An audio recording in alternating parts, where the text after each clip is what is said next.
বিপ্লবে বীর শহীদ পরিবারগুলোকে এই বাজেটে সম্মাননা জানানো হয়েছে এবং শহীদ পরিবারদেরকে প্রতি মাসে সম্মানী ভাতা প্রদান করার সিদ্ধান্ত গ্রহণ করা হয়েছে।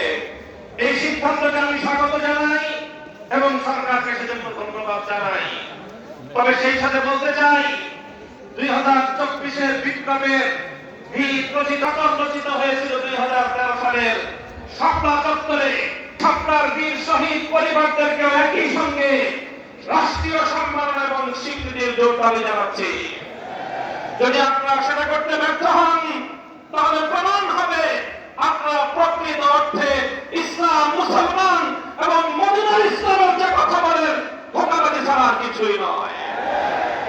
স্পষ্ট ভাষায় বলতে চাই, মাননীয় প্রধানমন্ত্রীকে বলবো, আপনাকে ব্যক্তিকেও সম্মান জানাই, আর বিশেষ করে শহীদ প্রেসিডেন্ট জিয়াউর রহমান বেগম খালেদা জিয়ার সন্তান হিসেবে আপনার প্রতি আমাদের বিশেষ সম্মান রয়েছে।